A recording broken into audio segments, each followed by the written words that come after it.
Hello class, today we'll be analyzing a beginner's punt and helping him progress and improve this motor skill. An expert will be demonstrating how to properly execute a punt.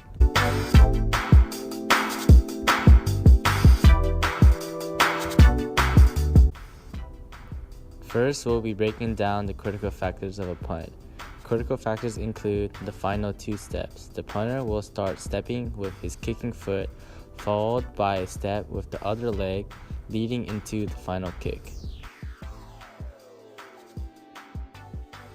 Another critical factor is the swing back of the kicking leg, in which the punter will extend his hip back to achieve more force, ensuring a strong kick.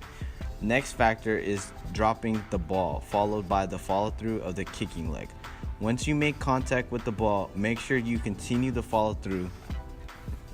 Flexible factors include which foot you kick with, the total acceleration, which hand you drop the ball with, as well as the length of the strides and how many steps you take.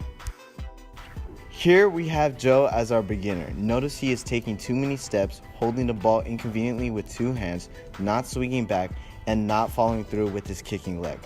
By Joe taking too many steps, it decreases the generation of power in his legs and disrupts his balance. Holding the ball with two hands interferes with Joe's balance as he is following through with his kick.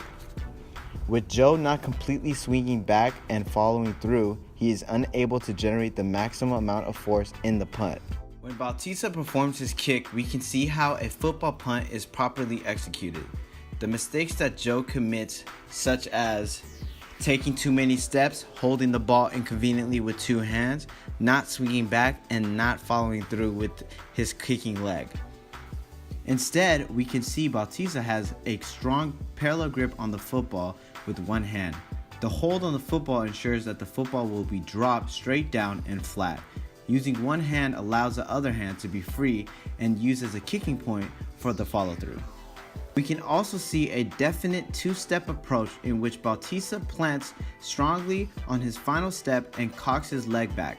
The generation of power starts when the final foot is planted and the kicking foot begins its swinging phase. A longer swing phase will result in more power. The final distinction and difference maker with Bautista's kick is his strong and high follow-through. The follow-through allows for the kicker to go through his full range of motion and transfer as much power onto the ball as possible. The follow-through will result in a longer hang time and a longer distance kick. Coach Bautista had Joe practice falling through and swinging back with his kicking leg by telling him to imagine kicking through the roof and cocking back. This will allow him to generate more power in his kick. Joe was also told to take two long strides, leading to his follow-through kick in order to improve his balance.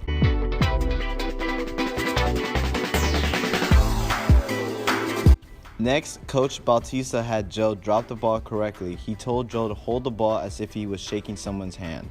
Therefore, Joe will drop the ball from the handshake position.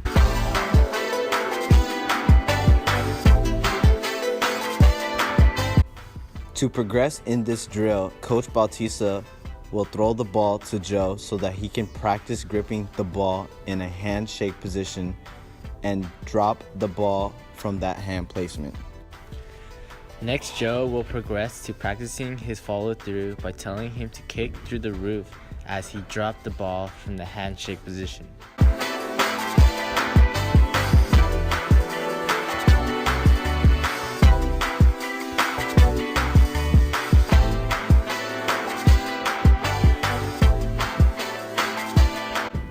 Then Coach Bautista told Joe to fully cock back and to follow through with his kick to finalize his punt.